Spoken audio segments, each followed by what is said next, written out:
بسم اللہ الرحمن الرحیم۔ الحمدللہ آج ہم اس مبارک سورت کا آغاز کر رہے ہیں جسے حضور علیہ الصلاۃ والسلام نے قرآن کی زینت قرار دیا۔ عرف کے اندر اسے قرآن کی دلہن بھی کہا جاتا ہے۔ دلہن سے مراد یہی ہے کہ زینت۔ حضور علیہ الصلاۃ والسلام نے فرمایا لِكُلِّ شَيْءٍ عُرُوس وَعُرُوسُ الْقُرْآنِ الرحمن۔ عروس عربی میں دلہن کو کہتے ہیں، لیکن حدیث میں عروس سے مراد ہے زینت۔ فرمایا حضور علیہ الصلاۃ والسلام نے کہ ہر چیز کی ایک زینت ہے، اور قرآن کی زینت سورہ رحمان ہے۔ ایمان کی بھی زینت ہے کہ اس میں اللہ کی ذات و صفات کا بیان ہے، اور اللہ کی ذات و صفات پر اعتقاد رکھنا یہی ایمان کی زینت ہے۔ اس میں جنتی نعمتوں کا بیان ہے، حوروں کا بیان ہے، غلماں کا بیان ہے، جنتی میووں کا بیان ہے جو جنت کی زینت ہیں۔ پھر اس سورہ مبارکہ میں اللہ تبارک و تعالی نے فَبِأَيِّ آلَاءِ رَبِّكُمَا تُكَذِّبَانِ 31 مرتبہ ارشاد فرمایا۔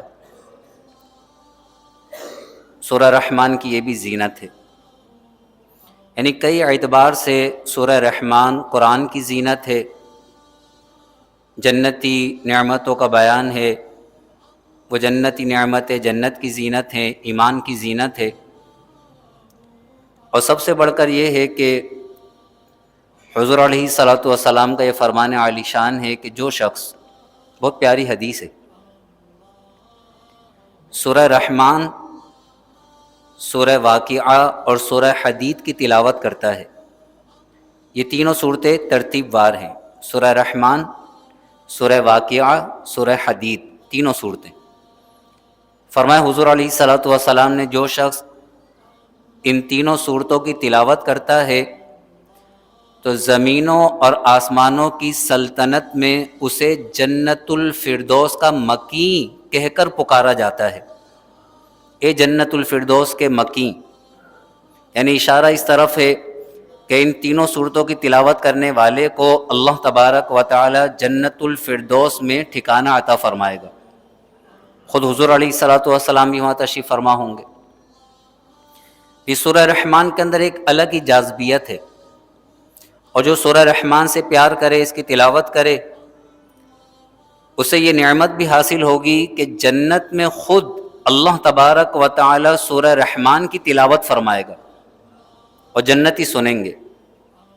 ایک اچھے قاری صاحب ہوں، خوش الحان ہوں، اور وہ بہترین قرات کرنے والے ہوں، جب ہم ان کی زبان سے سورہ رحمان کی تلاوت سنتے ہیں تو انسان پر ایک کیف و سرور سا طاری ہو جاتا ہے، بے اختیار زبان سے سبحان اللہ نکل پڑتا ہے۔ تو اللہ تبارک و تعالی جب خود سورہ رحمان کی تلاوت فرمائے گا اور جنتی اس تلاوت کو سنیں گے تو وہ جو کیف و سرور ہوگا اسے کون بیان کر سکتا ہے۔ اللہ تبارک و تعالی ہمیں ان تینوں صورتوں کی آج ہی رات میں تلاوت کی توفیق عطا فرمائے، اور اپنے فضل سے ہمیں جنت الفردوس میں حضور علیہ الصلاۃ والسلام کا قرب خاص نصیب فرمائے۔ سورۃ الرحمن مدنیہ۔ سورۃ الرحمن مدنی سورت ہے، ہجرت کے بعد اس کا نزول ہوا۔ بعض نسخوں میں آپ دیکھیں گے کہ مکی لکھا ہوتا ہے، تو بعض نے کہا کہ سورہ رحمان کا نزول مکے میں ہوا۔ تو مکی اور مدنی صورتوں میں بھی اقوال ہیں، بعض یہ کہتے ہیں کہ جو ہجرت سے پہلے نازل ہوئیں وہ مکی ہیں، جو ہجرت کے بعد نازل ہوئیں وہ مدنی، چاہے ہجرت کے بعد وہ مکے میں بھی نازل ہوں۔ اور بعض یہ کہتے ہیں کہ جو مکۃ المکرمہ میں نازل ہوئیں وہ مکی، جو مدینے میں نازل ہوئیں وہ مدنی، جو اس کے ارد گرد۔ تو اس اعتبار سے بعض نے کہا کہ سورہ رحمان آپ دیکھیں گے بعض نسخوں میں مکی بھی لکھا ہوتا ہے۔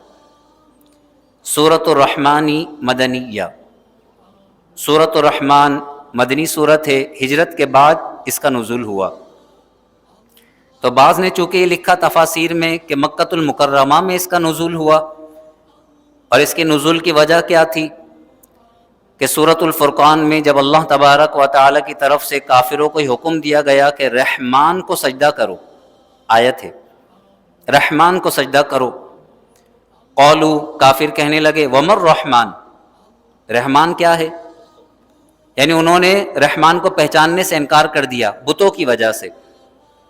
تو جب انہوں نے کہا کہ رحمان کیا ہے تو اللہ تبارک و تعالی نے سورہ رحمان کا نزول فرمایا، اور اس میں رحمان کی پہچان کرائی کس طرح کہ رحمان وہی ہے جس نے قرآن سکھایا ہے۔ کسے سکھایا ہے؟ حضور علیہ الصلوۃ والسلام کو۔ اور اس میں ان کے اس قول کا بھی رد کیا گیا کہ کفار یہ کہتے تھے کہ حضور علیہ الصلوۃ والسلام کو قرآن کوئی بشر سکھاتا ہے، کوئی بشر سکھاتا ہے، تو اس کا بھی رد کیا گیا کہ حضور علیہ الصلوۃ والسلام کو قرآن کسی بشر نے نہیں سکھایا، بلکہ خالق کائنات رحمان نے اپنے حبیب کو قرآن سکھایا ہے۔ اس سورہ مبارکہ کے اندر 78 آیات ہیں اور 3 رکوع ہیں۔ قرآن پاک کی ترتیب کے اعتبار سے اس کا نمبر 55 ہے، 55، اور نزول کے اعتبار سے یہ آخری صورتوں میں ہے، نزول کے اعتبار سے اس کا نمبر ہے 97۔ قرآن میں کل صورتیں 114 ہیں، تو 97 آخری صورتوں کے اندر شمار کی جاتی ہے۔ ترتیب کے اعتبار سے دیکھیں تو اس کا نمبر ہے 55، نزول کے اعتبار سے دیکھیں تو اس کا نمبر ہے 97۔ اعوذ باللہ من الشیطان الرجیم، بسم اللہ الرحمن الرحیم۔ الرحمن، رحمان، رحمان کے معنی ہے نہایت مہربان، اور رحمان میں جو رحمت کے معنی پائے جاتے ہیں، یہ رحمت اللہ تبارک و تعالیٰ کی ذاتی صفت ہے۔ اس لیے اللہ کے علاوہ مخلوق میں سے کسی کو بھی رحمان نہیں کہہ سکتے، جس طرح کسی کو بھی اللہ، جو اللہ کا ذاتی نام ہے، اللہ نہیں کہہ سکتے۔ اس نے اللہ کے بعض صفاتی نام ایسے ہیں وہ مخلوق میں کسی کے نہیں رکھ سکتے، اسی میں سے ایک نام رحمان ہے۔ ہمارے یہاں علم نہیں ہوتا، بعض اوقات دکان کا نام رکھ دیتے ہیں رحمان پکوان، بچے کا نام رکھ دیتے ہیں رحمان، بچے کا نام بھی رحمان نہیں رکھ سکتے، مخلوق میں کسی کا نام بھی رحمان نہیں رکھ سکتے۔ بچے کا نام رکھنا ہے تو رکھیں عبد الرحمن، جیسے رکھتے ہیں عبداللہ، اور بچے کا نام رکھا گیا عبد الرحمن تو اسے رحمان کہہ کر نہیں پکار سکتے، رحمان کہہ کر صرف اللہ کو پکار سکتے ہیں۔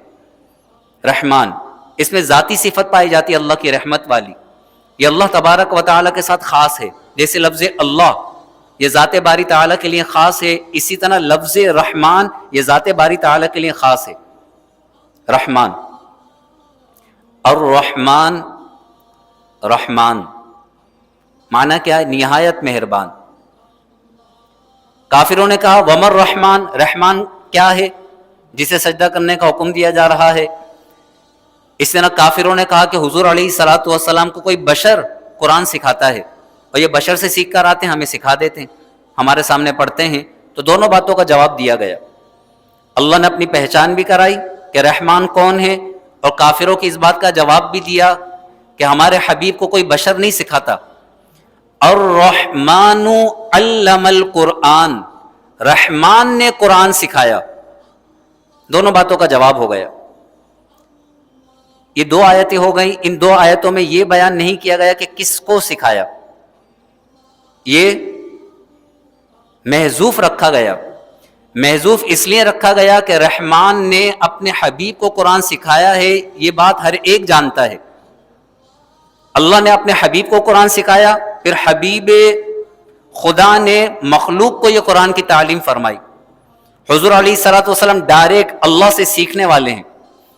یہ قرآن میں فرمایا گا وَإِنَّكَ لَتُلَقَّى الْقُرْآنَ مِن لَدُنْ حَكِيمٍ عَلِيمٍ، بے شک آپ کی طرف یہ قرآن ڈالا جاتا ہے، کس کی طرف سے؟ حکیم اور علیم کی طرف سے۔ وَعَلَّمَكَ مَا لَمْ تَكُنْ تَعْلَمْ، اور اللہ نے آپ کو وہ سب کچھ سکھا دیا جو آپ نہیں جانتے تھے۔ اس طرح حضور علیہ الصلوۃ والسلام جب جبریل امین وحی لے کر آتے تھے تو اپنی زبان کو تیز تیز حرکت دیتے تھے، تو اللہ نے فرمایا لا تحرک لسانک لتعجل بہ ان علینا جمعہ وقرآنہ فاذا قرأناہ فاتبع قرآنہ ثم ان علینا بیانہ۔ اے حبیب آپ اپنی زبان کو حرکت نہ دیں قرآن کی جلدی میں، اس قرآن کو جمع کرنا اور اسے آپ پر پڑھنا یہ ہمارے ذمے ہے، اور پھر جب ہم پڑھ چکیں تو پھر اس کے بعد آپ اس پڑھے ہوئے کی پیروی کیجئے، پھر اس قرآن کا بیان بھی ہمارے ذمے، ثم ان علینا بیانہ، بے شک ہمارے ذمے اس کا بیان۔ تو حضور علیہ الصلوۃ والسلام کو اللہ نے قرآن کی تعلیم دی، اور قرآن کیا ہے؟ تبیانا لکل شیء، قرآن ہر چیز کا روشن بیان ہے، بلکہ لوح محفوظ کے اندر اللہ نے ہر چیز کو لکھا ہے، اور قرآن کے بارے میں فرمایا تفصیل الکتاب، یہ قرآن لوح محفوظ کی بھی تفصیل ہے۔ لیکن یہ تفصیل کسے عطا کی گئی؟ حضور علیہ الصلوۃ والسلام کو۔ الرحمن علم القرآن، رحمان نے قرآن سکھایا۔ کسے سکھایا؟ اپنے حبیب صلی اللہ علیہ وآلہ وسلم کو۔ قرآن کے الفاظ بھی سکھائے، ان الفاظ کے معانی بھی سکھائے، قرآن کے اسرار جو راز ہیں وہ اسرار بھی سکھائے، اور اس کے رموز بھی سکھائے۔ حضور علیہ الصلوۃ والسلام پر قرآن کا بیان بھی فرمایا۔ الحم سے والناس تک جتنے حروف ہیں، جتنے الفاظ ہیں، جتنے معانی ہیں، جتنے اسرار ہیں، حضور علیہ الصلوۃ والسلام کو قرآن کے سارے علوم عطا کیے گئے۔ اور سکھانے والا کون ہے؟ اللہ تبارک و تعالی۔ سکھانے والا علام الغیوب ہے، سیکھنے والے حضور علیہ الصلوۃ والسلام ہیں، اور جو کتاب سکھائی جا رہی ہے اس کتاب میں ہر چیز کا روشن بیان ہے۔ تو پھر حضور علیہ الصلوۃ والسلام کی علم کی وسعتوں کو کون بیان کر سکتا ہے؟ کون بیان کر سکتا ہے؟ حضور علیہ الصلوۃ والسلام کو اللہ تبارک و تعالی تمام انبیاء سے بڑھ کر علم عطا فرمایا۔